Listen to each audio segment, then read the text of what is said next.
Hey guys, my name's Khadroth, and today we're going to be talking to you about Cu Now, for those of you guys who don't know, Cu is a unit that you get right at the end of Fuyuki pretty much for free. Unfortunately, for most people, that's the only copy of Cu they get. And the reason for that is because Cu is one of our story-locked units. For those of you guys that don't understand story-locked units, I have an entire video explaining how story-locked units work. But to make a long story short, they're functionally limited units. The basic way to look at it is you can't roll them other than on rate-ups that they actually might have on a banner. Otherwise, the only other way to get them is to roll the story banner after you have completed the relevant story content that's required. Now for Cu that's just Fuyuki, so pretty much everyone has done that, so you could get copies of him by rolling the story banner. However, for most people, the advice is not to roll the story banner because oftentimes in this game, there are over 300 units. People really want certain units, and the best way to go about getting them is to actually wait for a rate up. Plus, limited units never appear in the story banner, so there's just no actual way to grab them there, so people have a tendency to save everything for limiteds, especially since permanents can still spook you when rolling on limited banners. We do occasionally see our story locks appear in those limited banners, but it is a rare occurrence for many of those units. In fact, in Cu case, his first true rate up here appears to actually be with Morgan Le Fay's first banner, and I will talk about that as to why you might want to consider rolling there for him. But again, I think for most people, you might be wondering why I'm even doing an analysis on Cu I haven't done many analyses yet on some of the low star units, but I would like to start doing them. However, in Cu case, the reason to do it is because he is extremely relevant coming up here in the next week, and that's kind of why I want to highlight him. Again, he is a really good, solid option for people, and he gets turned into quite a bit of a monster. His journey has been a very fruitful one over the years as he's gotten a lot of very nice buffs that really help him out. And we're going to talk about that and how he can be useful for even whale accounts as we move forward. So again, let's go ahead and start by taking a look at his kit. Now, overall here, you guys can see our caster variant of Cu does not have very high attack power. That's definitely an issue for him, but again, he's only a 3-star. We're not expecting him to have something like 10k attack power here, so it's not the craziest thing in the world. Again, 6.5k is not that good, but I think in the grand scheme of things with how much he actually has, he's okay, and you don't really need to worry about it because there's a big thing that Cu can do in order to really amplify his damage. Obviously, looking at his HP value here, we're a little bit better. We're actually approaching 10k, and for a 3-star, that's not the most terrible amount. So again, this does help him out. Certainly, given his kit, he actually has quite a bit of survivability, just like the other Cu forms do. So this is still a really good thing for him. And in that regard, I think you'll find over time that Cu is actually one of your most survivable casters. So you may just notice that he is actually really solid if you just need someone to actually be able to take some punishment. Now, looking at his kit here, he is Sky attribute. He is star absorption of 49 and star gen of 10.9. These are pretty much average. You don't have to worry about it too much. We're not going to be really that concerned with his star absorption or his star generation. If you're going to be concerned with either of the two, it's probably going to be the absorption, in which case you just may need to flood the party with stars, which won't be a problem for most buster comps, and that's going to be what you're going to be using him in. So again, I think you'll be okay in that regard. His NP charge attack rate here is a whopping 1.6, which is rather insane, especially if you can already see the edge of his deck down there. But we'll talk about that a little bit more as we start getting to the hit counts. So now again, you guys can see he is also going to be 3% NP charge defense. Just remember, this is pretty much your average standard amount. It is the amount that you get for every hit of every attack that hits Caster Cu. So not bad, but not good either in that regard. His death rate is 42. This is actually rather high. Certainly that would be a concern, especially for someone that has as high of survival skill as he does. But again, that's just going to be something you're going to have to weather and something you will have to pay attention to. If you're up against someone that does have death procs, Caster Cu might not be the best option to take against them. Again, he is alignment, lawful, balanced. The good part about this one is balanced is not a very commonly exploited niche. So you don't have too many things that could even do anything about that.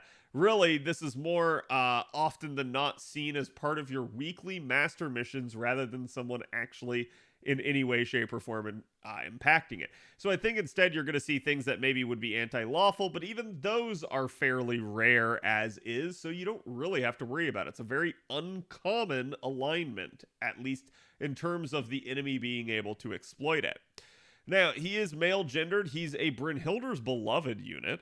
He is divine, hominide, humanoid, servant, 7-night servant, and weak to enemy elish, as most units are.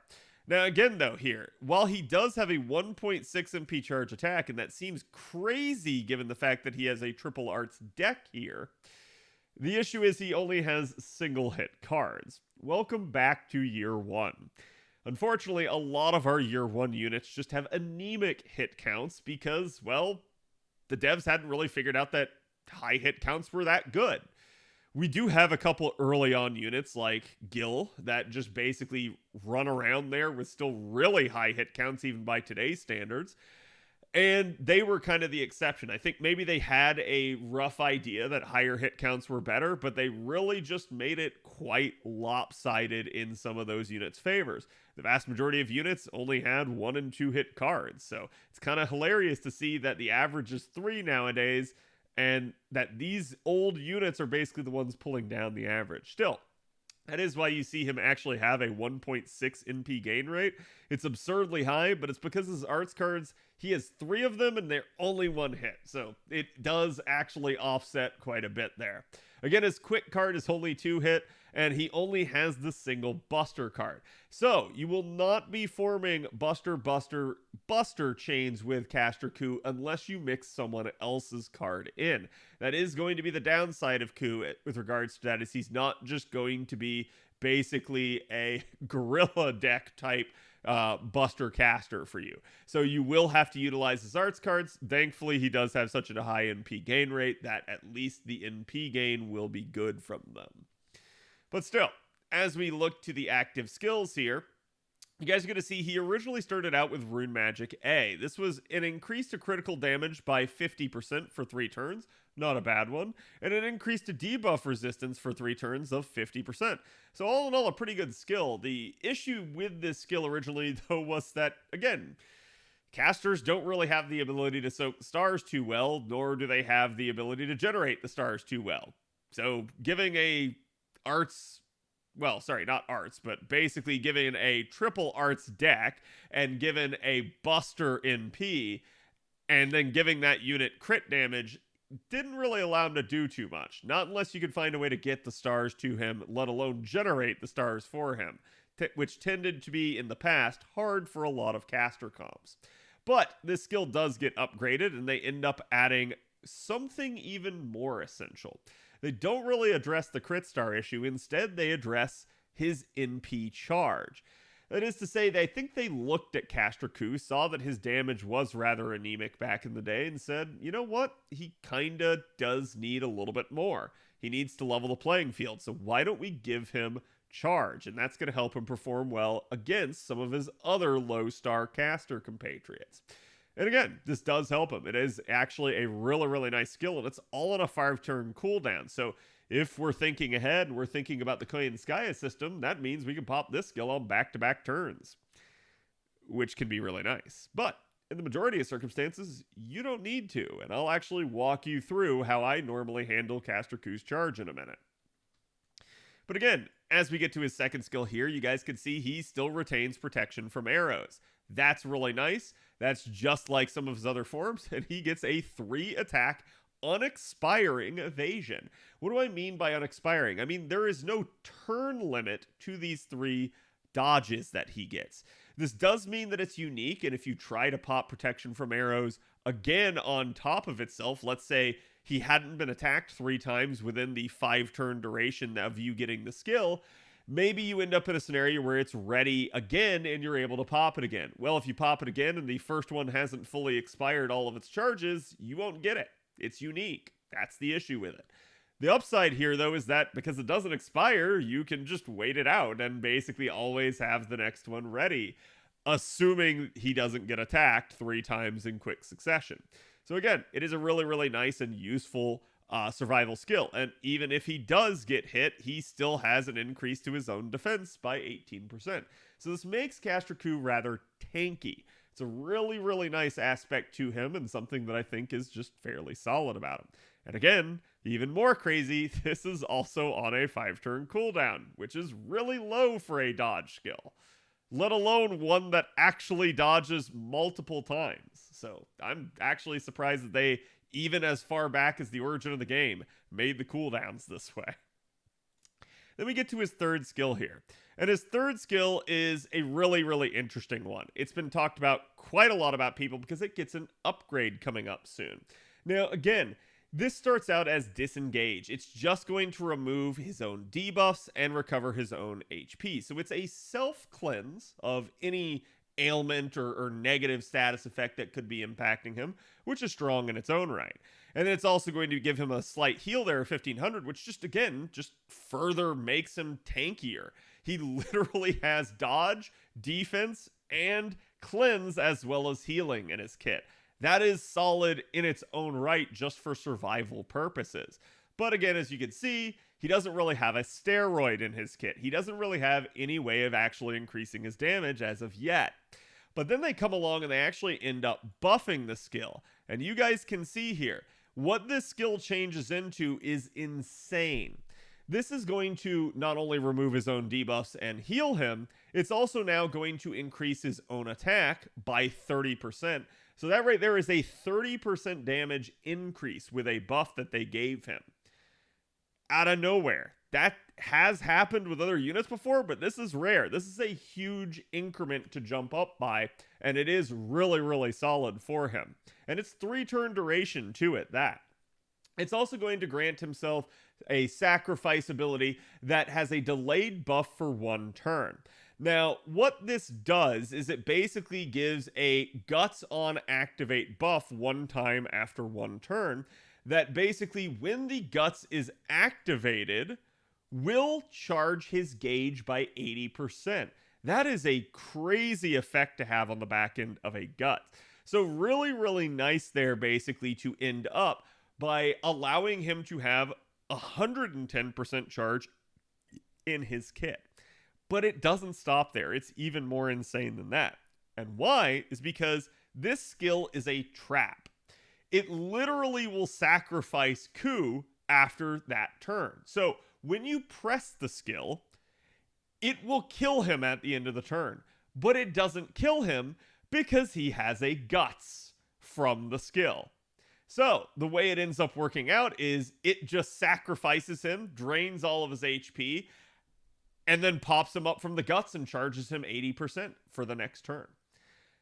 That's really insane, and it is all on a 5-turn cooldown. And again, he pops up with 3000 HP. It's not the least that I've ever seen a guts do. It's not the strongest, but still not the worst. So keep in mind, this is all on a 5-turn cooldown. Everything in his kit is on a 5-turn cooldown, which means everything in his kit in the Koyanskaya system can be reduced in its cooldown so much that it can be popped literally on sequential turns. That's really, really strong, and I'm going to show you why. For instance, just think for a second as to how Caster Cu's charge works then. You already know that he has the first skill here that gives 30% charge. So the way I always do this is I call it solving for 300. It's a very easy, just sort of mathematical thing that you can do where you can basically just draw 2 brackets here. This is going to be your turn 1, this is going to be turn 2, and over here is going to be turn 3. We need 300% charge in order to be able to 3-turn with a unit. Basically 100% charge per turn. That's going to allow us to pop an NP every turn for 3 turns. So, again, if you know that you have something like Koyanskaya in there, you already know double Koyanskaya, you've got 100% charge from her, right?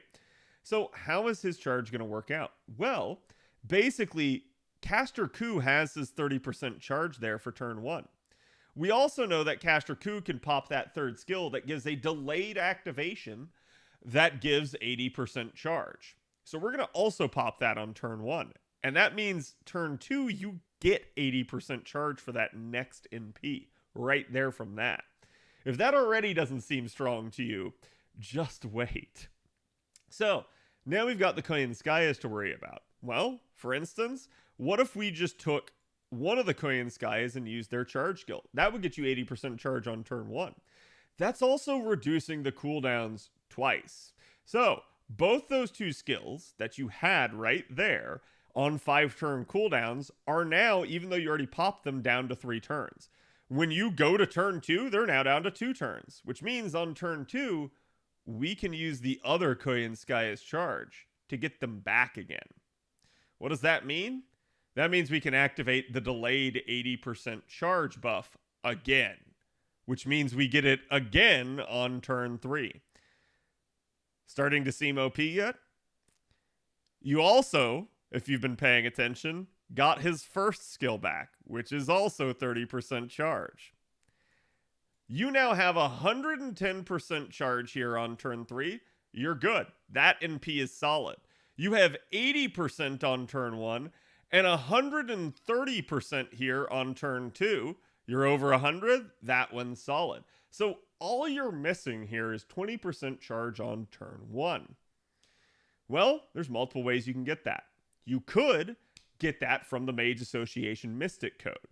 Your issue with that is, well, you now don't have a damage dealing Mystic Code, so you may not have quite enough damage if you go that route. The route a lot of people do is they'll go Plug Suit and a third support. But again, you only need 20% charge, so that third support can be literally anyone. It could be an Oberon for a lot of damage. It could also be just a Shakespeare. It could also just be, again, something like Nero Bride or Reigns or Waver, whoever you want. Heck, even Helena. All of those can work. As long as they can give him 20% charge, it doesn't matter who the other unit is. Which means there's a lot of other options out there, including Da Vinci Ruler that will be coming out later this year as a welfare. So, again, there's numerous other options to get that. But there's one other way to get 20% charge here. And that is right here. Mana loading. You can start out turn 1 with 20% charge. What's the catch? The catch is you need the coins to unlock this. And Caster Ku is a story-locked unit. So you can't roll other copies of him normally very easily. So most people don't have the coins for Caster Ku, because they've either had to use them a ton to bond him, or they've had to get lucky and roll the other copies. Still, when the coins were originally distributed, we did not get coins based off the number of copies rolled for 3-star units and lower. So the majority of people don't have a lot of coins for Caster Ku. And the reason I'm telling you this is because Caster Ku gets an actual raid up here with the first banner of Lost Belt 6. Caster Ku will be alongside Morgan Le Fay, Balbon Sith, and Barghest. This is the best time to get Caster Ku coins. He does have other raid ups, as far as I remember, but this is still going to be your first real opportunity. And unfortunately, he does not reappear alongside these units, at least not as far as I know. So again, this is the only time to really get him with these. So if you know you're already going to be rolling Morgan Le Fay or Balbon Sith or Barghest, why not roll the first banner? Now, you may be thinking, well, I don't want to roll the first banner because I'm saving courts for, Koyanskaya, Oberon, you name it. That's fine. I'm not saying you have to roll. I'm just making the case for rolling him, and that is how you will get the coins to basically allow Caster Ku to be able to operate with just double Koyanskaya as a setup, starting from 0% charge. That's pretty good. That's pretty solid in terms of damage. And that is why I have actually made this case to you. That's going to make comps with Caster Ku really fast, really easy. But again, like I said, there's other ways to do it. So, and that would allow you, that would free up your Mystic Code. You would still be able to take something like, say, Arctic Mystic Code for any of you guys that are still trying to finish off leveling that.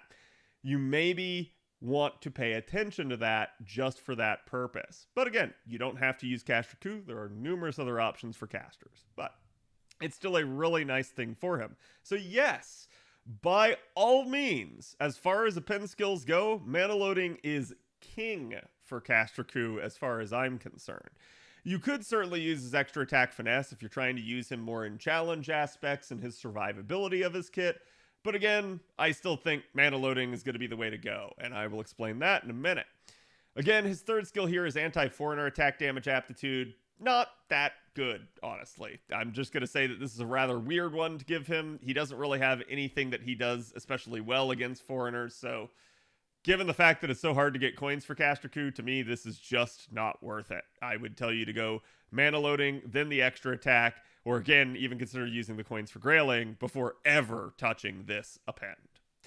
Now, looking at his Noble Phantasm here, he gets Wicker Man. It is a one hit, a single stomp AoE Buster NP. It's really solid. And again, it deals damage to all enemies, it reduces their defense for 3 turns, and it inflicts burn for 10 turns to them.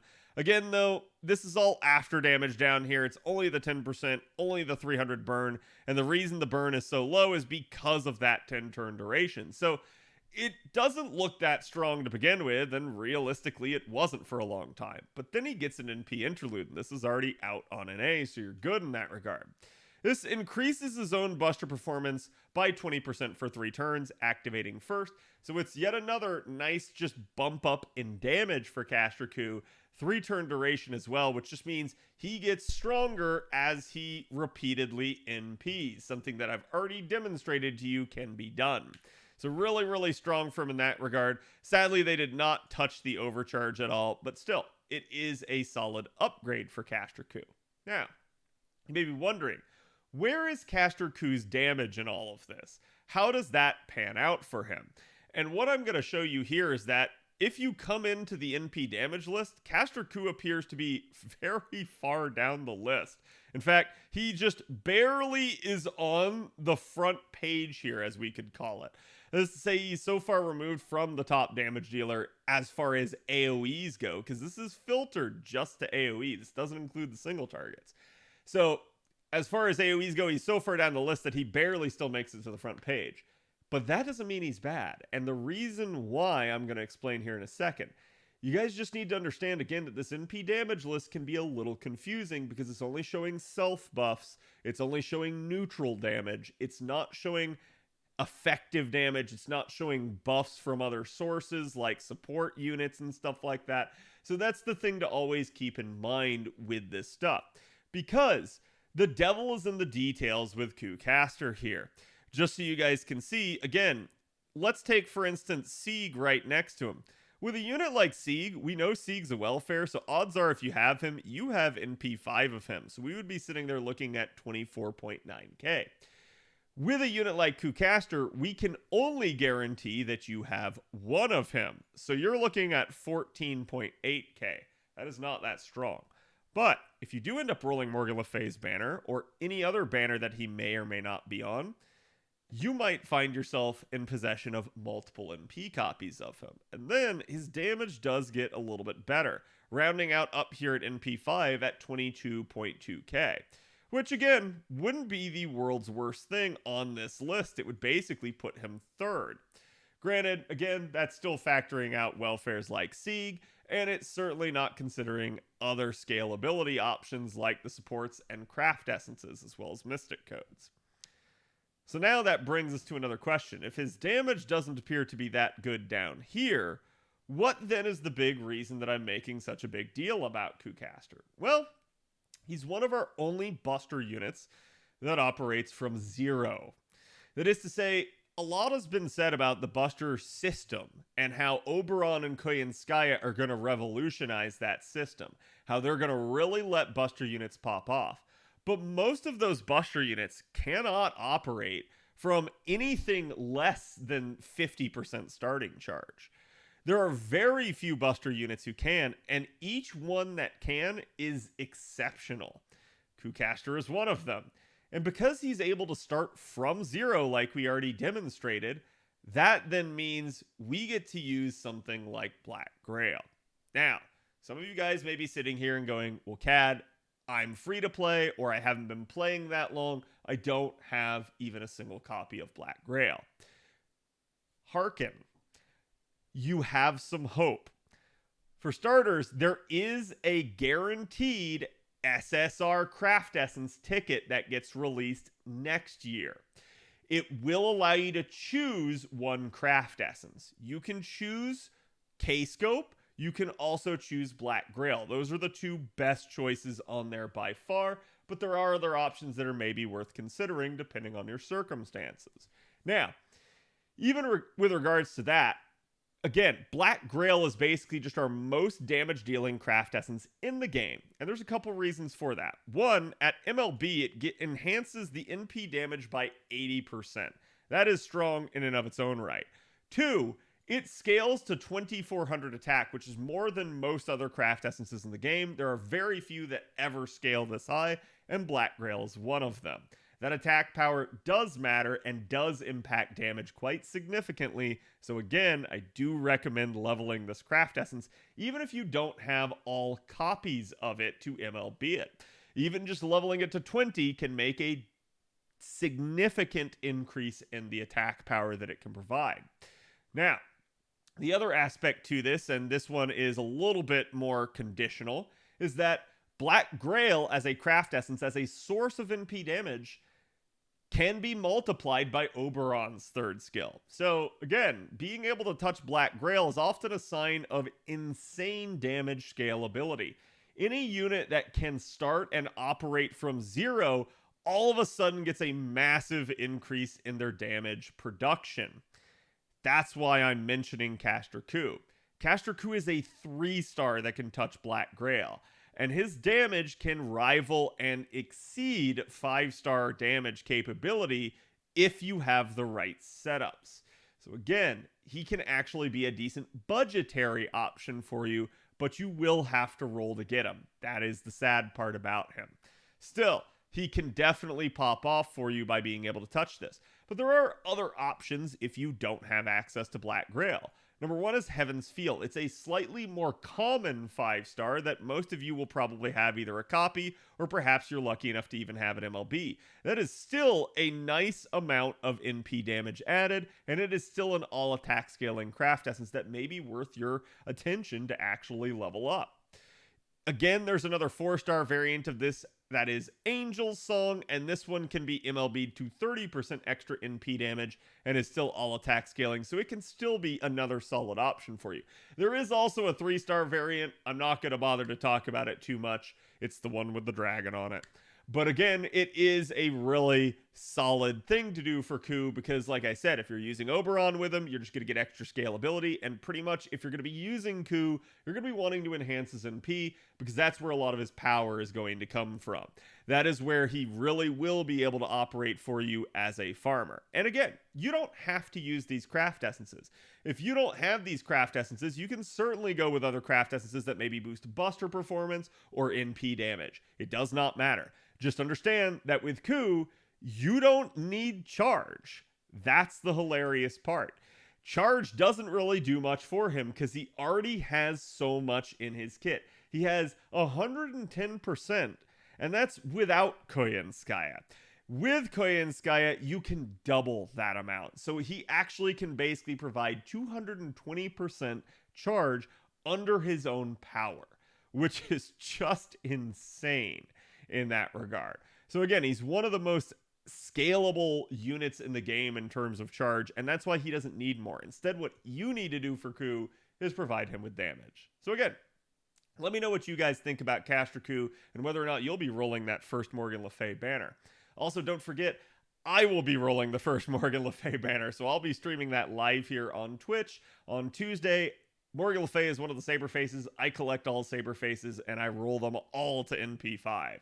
So those are going to be NP5 rolls. They're probably going to be my biggest rolls of the year. I hope to see you guys for that. Also, the day right before, we'll probably be covering the NA live stream because, again, I am anticipating Lost Belt to be live here on the 6th. If it's not, I'll change my plans accordingly, but I assume it will be. So, again, thank you guys for watching. I hope you guys found this video informative.